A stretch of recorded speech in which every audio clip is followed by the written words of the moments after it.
오늘 말씀 마가복음 4장 26절에서 34절까지 말씀입니다. 예수님께서 천국에 관한, 하나님 나라에 관한 말씀을 전하고 계십니다. 그리고 그것을 비유로 가르치고 계세요. 그리고 보통 우리는 여러 비유 중에 각 비유마다 제목을 붙이는데요. 오늘 본문에 나오는 비유는 자라는 씨의 비유라고 그러고요. 또 겨자씨 비유라고 합니다. 우리가 앞서 살펴본 말씀에 씨 뿌리는 자의 비유, 많이 유명한 비유죠. 길가, 돌밭, 가시밭, 옥토에 뿌려진 씨앗들에 관한 내용이 있었다면 오늘 본문에서는 그 씨가 자라는 것에 대해서 그리고 겨자씨에 관해서 비유로 가르쳐 주십니다. 26절에 보면 이르시되 하나님의 나라는 이라고 시작하세요. 하나님의 나라는 해놓고 사람이 씨를 땅에 뿌림과 같으니, 하나님의 나라가 사람이 씨를 땅에 뿌리는 것 같다는 거예요.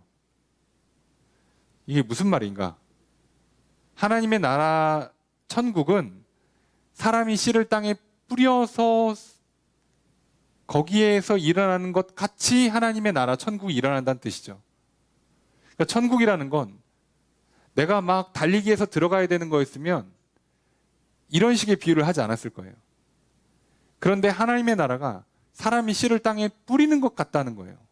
그런 방식으로 하나님의 나라가 임한다는 거죠. 그래서 27절에 보면 그가 밤낮 자고 깨고 하는 중에 씨가 나서 자라되 어떻게 그리 되는지 알지 못한다. 그냥 농부는 밤낮 자고 깨요. 사실 씨를 뿌리고 나서 그 다음에 농부가 할 일은 없어요. 뿌려놓고 농부가 할 일은 없죠. 뭐 요즘이야 뭐 물 따로 주고, 뭐 비료도 뿌려주고 하면 되지만 고대에는요 딱히 대단히 비료할 것도 없고 물도 막 길어와서 뿌리는 것도 한계가 있고, 그러니까 씨 뿌려놓으면 이제 뭐 해야 돼요? 때 맞춰서 비가 내려줘야 돼요. 그냥 그 토양에 양분이 좀 많이 있어야 돼요. 그냥 그래야 되는 거예요. 그런 고대 농사법에서는 농부는 씨를 뿌려놓고 나면 할 게 별로 없습니다. 그리고 봤더니 어떻게 됩니까? 씨가 나서 점점 자라겠죠. 근데 농부는요, 그 씨가 어떻게 발아해서 자라는지도 몰라요. 오늘 우리는 많은 지식을 갖고 있어요. 그래서 이게 어떻게 되는지를 알아요. 그래서 씨를 언제 뿌려야 되고 씨 뿌릴 때 어떻게 토양을 관리해야 되고 하는지 다 알지만 고대는 전혀 몰라요. 그런데요, 아나 모르느나 상관없이 결국은 씨는 자기가 알아서 자라는 거예요. 우리가 오늘날 씨가 어떻게 뭐 뿌리를 내려서 뿌리가 올라가고 3일쯤 지나면 얘가 이렇게 막 반 갈라진 다음에 막 위로 올라가서 그 싹을 틔우고 이렇게 하는 거 안다 한들 우리가 이렇게 보고 있으면서 이제 뿌리가 한 가닥, 두 가닥, 세 가닥 나가겠구만. 내일쯤 되면 이렇게 땅으로 좀 싹이 올라오겠구만. 이거 알고 있다고 해서 얘가 그렇게 된다는 보장이 없어요. 모르고 가만히 있어도 씨앗이 알아서 싹 틔우고 꽃을 피웁니다. 생각해보면 몰라도 별 문제가 되지 않아요. 그럼 이건 사실 누가 알아야 됩니까? 보통은 농부를 키우는 농부 정도 되는 사람이 알아야지, 농부는 사실 그거 구체적으로 다 몰라도 돼요. 그냥 요때쯤 씨를 뿌려라, 이렇게 씨를 뿌려라 하는 것만 알고 있으면 되는 거예요. 자, 언제 어떻게 되는지 원리 방법 다 모르는데 그냥 씨앗이 땅에 심기면 그냥 시간 지나면 자라는 거예요.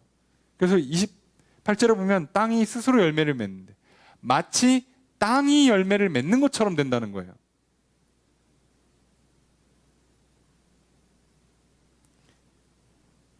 그러니까 농부가 뭘 열심히 한 게 아니라 땅이 좋으면 씨앗은 알아서 잘 자라서 열매를 맺는다고요. 그러니 그 당시에 농사를 짓는 농부 입장에서는 조금 말이 안 맞는다라고 생각할 수도 있지만 여기서 강조하고 싶은 게 뭐겠어요? 하나님의 나라는 농부에 의해서 결정나는 게 아니라고요. 하나님의 나라는 밭과 씨앗이 제일 중요해요. 그러니까 하나님의 나라에서는 농부는 뭐만 하는 겁니까? 씨를 뿌리기만 하는 거예요. 생각을 해보면. 그럼 사실상 농부는 누구예요? 여기서 예수 그리스도입니다. 밭이 나고 뿌리는 씨가 말씀, 복음이죠. 그러니까 사실상 우리 안에 천국이 일어나는 데 있어서 핵심은 나라는 밭에 말씀이 잘 심겨지기만 하면 돼요. 그러면 어떻게 된다고요? 내가 왜 그렇게 되는지 모르는데 하여간에 기뻐. 왜 그런지 모르겠는데 하여간에 마음이 편안해졌어. 왜 그런지 모르겠는데 생각이 바뀌었어요. 이유를 알 수도 있는데 몰라도 상관없어. 우리는 뭐만 보면 돼요? 열매만 맺으면 되잖아. 씨가 자라서 꽃을 피우고 싹을 틔우고 결실만 하면 되는 거잖아요. 그게 중요한 거죠. 내 안에 평안이라는 결실이, 기쁨이라는 결실이, 죄에서 자유한다는 결실이, 죽음을 두려워하지 않는 그 결실이 맺혀지면 되는 거잖아요. 그래서 믿음이라는 결실이, 사랑이라는 결실이 맺혀지면 되는 거잖아요. 원리는 잘 몰라도 상관없다고. 오히려 원리를 아는 게 자칫하면 독이 될 수도 있으니까 원리는 몰라도 좋으니까 하나님의 나라 천국이 이루어지는 핵심은 좋은 밭에 좋은 씨가 뿌려지는 건데 좋은 씨는 어차피 예수님이 직접 뿌리기 때문에 얘는 검증이 돼 있어요. 얘는 아무 문제가 안 생겨. 그리고 그 씨가 얼마나 좋고 대단한 건가는 바로 뒤에 30절 이하의 겨자씨의 비유를 통해서 알려줘요. 그러니까 우리는 뭐만 하면 된다고요? 원리 몰라도 된다예요. 그 복음을 어떻게 들어야지 마음이 기뻐지는 거야? 몰라도 돼요. 들었더니 마음이 편안해지던데, 듣고 나니까 하라는 대로 해보니까 되던데, 왜 되는 건지 잘 모르겠어. 되던데. 자, 이것만 알면 된다는 거예요. 왜 되는지까지 알면 뭐 더 좋을 수도 있겠지만 거기는 신경 쓰지 말자고요. 여러분, 오늘 우리라는 밭에, 땅에 복음이라는 씨앗이 심겨지면요, 걔가 뿌리 잘 내리고 올라가기만 하면 돼요. 그러면 결국은 무슨 싸움을 싸우는 거라고요? 결국은 가시밭이든 돌짝밭이든 할 것 없이 길가든 승부는 얼만큼 이 땅이 부들부들한 땅이어서 뿌리를 깊이 내리느냐의 싸움에서 1차전이 끝난다고 그랬잖아요. 그리고 뿌리만 깊으면요, 어떻게든 뚫고 올라가서 결실합니다. 걱정하지 마세요. 그 사실 오늘 우리가 해야 되는 건 나를 농부라고 생각하시면 안 됩니다. 내가 천국을 만드는 농부라고 생각하시면 안 돼요. 내가 막 어떻게든 해가지고 천국을 만들어낸다라고 생각하시면 큰일 납니다. 그럼 일반 종교랑 다르지 않아요. 여러분, 하나님의 나라는 내가 좋은 밭이고요, 예수님이 복음을 들려주기만 하시면 그러면 무조건 결실하는 겁니다. 그래서 땅이 마치 스스로 열매를 맺는 것처럼 된다니까요. 싹이 나고 이삭이 생기고 곡식이 나와요. 그리고 때가 되면 낫을 내서 추수합니다. 예, 한 게 없어요, 농부가. 농부는 뭐예요? 비 오면 비 온다, 햇빛 비치면 잘 비치는구나, 잘 크네 그러고 있다가 다 크면 배기만 하면 돼요. 그러니 오늘 내 안에 하나님의 나라 천국이 이루어지고 내 인생이 천국 같은 인생이 되는 비결이 뭐겠습니까? 좋은 밭 되는 것밖에 없어요.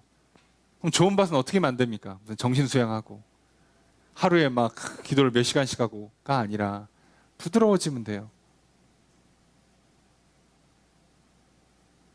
부드러워지는 방법이 사실은 성경 말씀대로 하면 이사야서나 다른 말씀들을 보면 성령을 부어서 부드럽게 하시는 게 있어요. 반강제로, 은혜로, 좋게 해주는 방식. 또는 나쁘게 하는 방식은 곡괭이질하는 방식이 있어요. 조금 고통을 수반하면서 충격요법을 받는 거죠. 내가 잘못된 생각들 깨트려지고, 이런 과정들을 통해서 하여간에 성령을 받아서 막 갑자기 정신없이 막 불타오르든, 아니면 막 곡괭이질이 와서 사람들한테 비판받고, 또는 막 인생의 걸림돌에 걸려서 넘어지고, 비바람 몰아쳐서 힘들고 춥고 배고프고 아프고 힘들고 외롭고 괴로운 과정들을 겪으면서 쪼개지고 부서지고 쪼개지고 부서져서 자존심 다 깎여나가고 고집 다 깎여나가고 그렇게 해서 부드러워지느냐? 우린 여기에 결국은 이것도 따지고 보면 성령을 부어주시든 곡괭이질이 들어오든 간에 내가 할 수 있는 건 없어요. 나는 그걸 잘 받는 것밖에 할 수 있는 게 없습니다. 여러분 결국은요. 결국 우리 안에 하나님의 나라가 이루어지고 천국이 이루어지는 비결은 그냥 잘 받는 거예요. 은혜도 받고 복도 받고 때로는 매도 받는 거라고. 고난도 받는 거예요. 주시면 다 받는 겁니다. 그러면 하면 천국이 돼 있다고요. 하면 결실이 맺혀진다고요.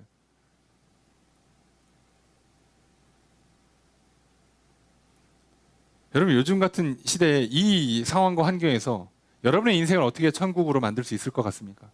우리의 교회를 어떻게 해야 더 성장시키고 발전시키고 천국 같은 교회를 만들 수 있을까요? 어떻게 해야 될까요? 사람을 몇 명 모으고 재정을 얼마를 만들고 어떤 프로그램을 돌려야 될까요? 그렇게 안 되죠. 오늘 그저 우리가 그냥 받으면 돼요. 우리 안에 오는 사람들을 환영하고 받아주면 되고요. 우리가 가서 전하고 오는 사람들 거절하지 않으면 되고요. 기도해주면 되고요. 그냥 받아들이면 돼요. 복음을 전했는데 거절하면 거절 받으면 되고요. 복음을 전했는데 받아들이면 초대해서 예배 같이 드리면 되고요. 받는 거라고. 다 받아주는 거라고. 저들의 다름을 인정해 주고요. 저들의 부족함을 인정해 주고요. 서로 불편하고 어색한 것들 부들부들하게 맞아주고요. 그렇게 하면 여긴 천국이 돼요. 여기 하나님 나라 되는 겁니다. 내 인생도 마찬가지예요. 받아주는 거죠. 고난이 옵니까? 받아주는 거죠. 어떡합니까? 그래서 내가 할 수 있는 건 사실은 성령을 받든 때로는 고난을 받든 훈련을 받든 잘 받는 거예요. 그리고 거기에 하나님 말씀이 심겨지면 알아서 잘 커요. 걱정하지 마십시오. 그런데 농부이신 예수 그리스도께서 열심히 하세요. 걱정하지 마세요. 아주 열심히 하십니다. 그냥 쉬지 않고 말씀을 그냥 쏟아내십니다.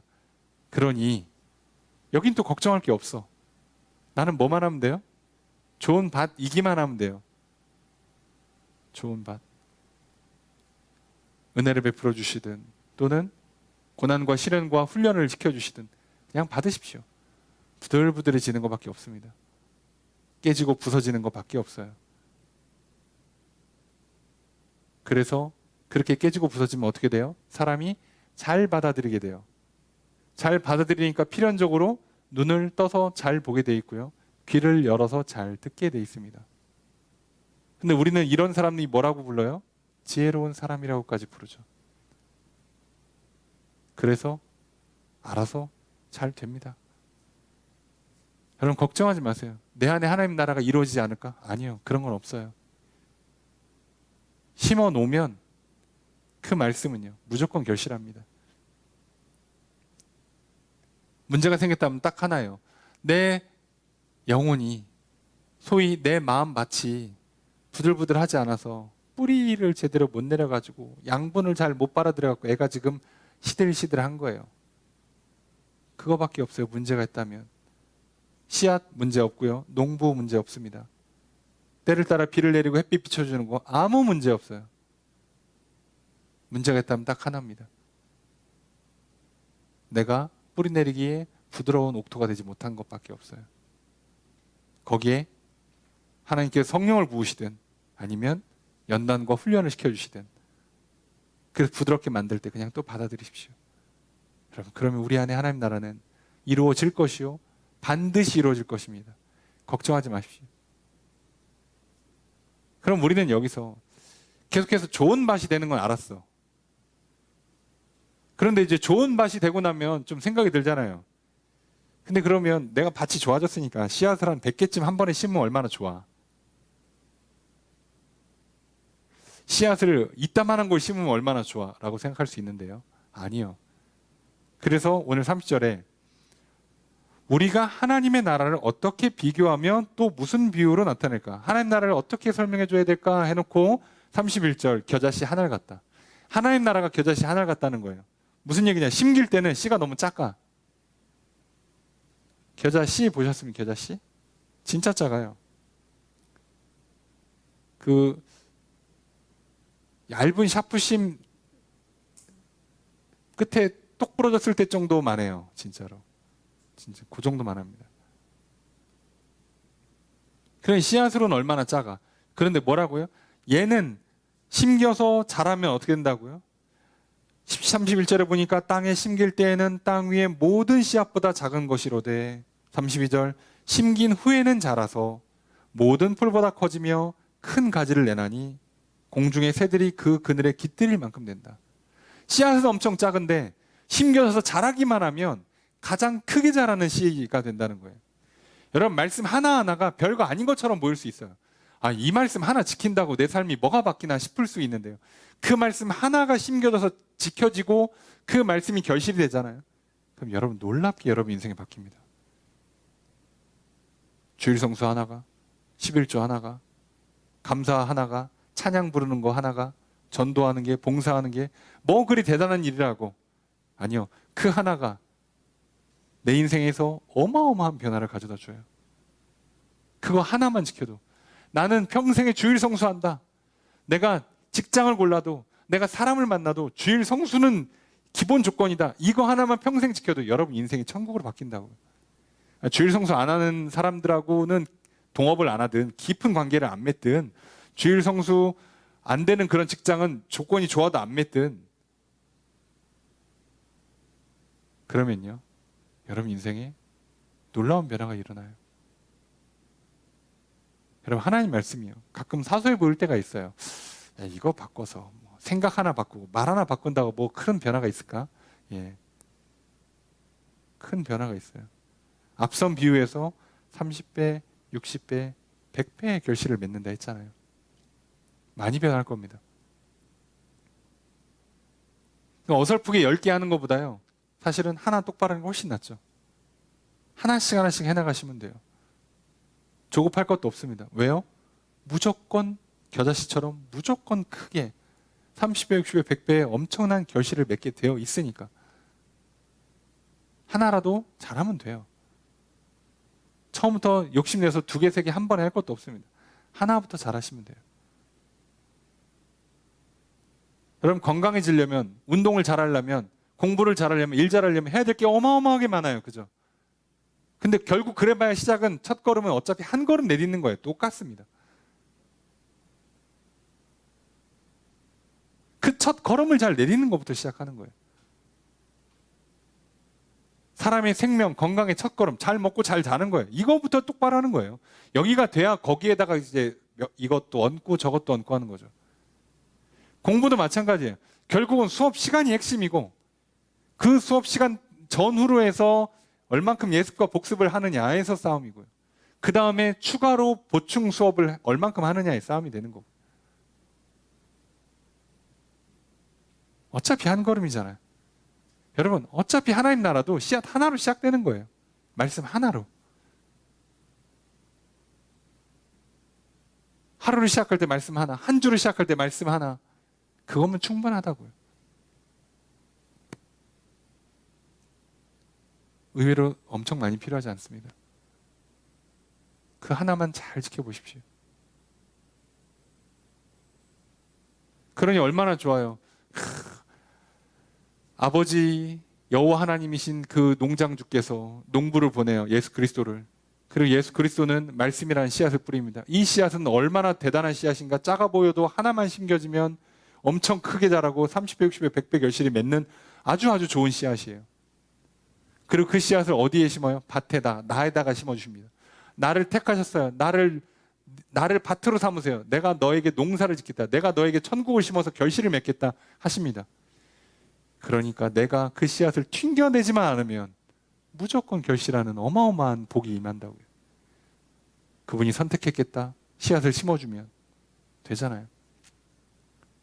잘 맺기를 원하시면 그 씨앗이 뿌리 잘 내도록 부들부들없게 부드러운 땅이 되시기만 하면 돼요. 교만하지 마시고 고집 부리지 않으시면 돼요. 성령이 그것을 깨트려 주시든가 또는 여러 고난과 훈련을 통해서 깨트려지게 하든가 하실 겁니다. 그것도 그냥 잘 받으세요. 자, 그러고 났습니다. 자, 그러고 났더니 재밌는 장면이 하나 나와요. 33절에. 33절 보니까 예수께서 이러한 많은 비유로 그들이 알아들을 수 있는 대로 말씀을 가르치시되, 열심히 가르쳐서 문제는 비유로 가르쳤단 말이에요. 34절에 보니까 비유가 아니면 말씀하지 아니하시고, 자, 천국을 들어가기 시작하니까 주제가 천국으로 바뀌니까 비유야. 병 고칠 때는 비유할 것도 없죠. 그냥 고치면 나으니까. 귀신 쫓을 때도 고치면 나으니까. 이적을 행할 때도 막 물이 변해서 포도주가 되니까 그냥 상관이 없어요. 근데 하나님의 나라 천국을 얘기할 때는 비유로 가르쳐요. 그러니까 사람들이 비유로 가르치면 무슨 문제가 생긴다고요? 오해하거나 왜곡하거나 못 알아들을 수가 있어요. 잘못된 해석을 하거나 해석을 못하는 거에 대해서 핑계를 댈 수까지 있다고. 근데 비유가 갖고 있는 장점이 있어요. 뭐가요? 34절 보니까 다만 혼자 계실 때에 그 제자들에게 모든 것을 해석하시더라. 비유로 가르쳐 주니까 어떤 특장점이 생겨요? 비유로 말한 사람이 다시 풀어줘야 돼요.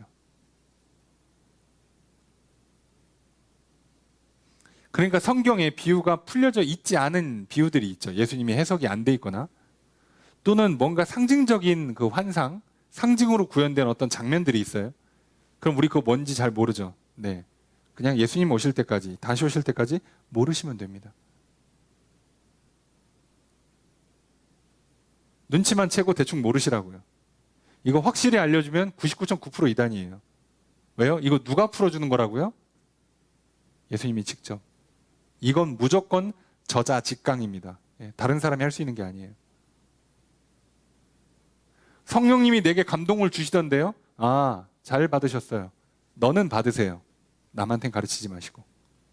아시겠습니까? 개인 교습은 개인 교습으로 끝나는 겁니다. 의사 선생님이, 코치가 나의 건강을 위해서 특별히 개인 처방을 해줬어요. 그거 나는 그 약 먹어도 됩니다. 옆에 사람 주시면 안 돼요. 아시죠? 야, 나도 감기인데 내가 어제 병원 가서 받아왔거든. 야, 너도 감기네. 나랑 비슷하네. 너도 먹어. 큰일 납니다.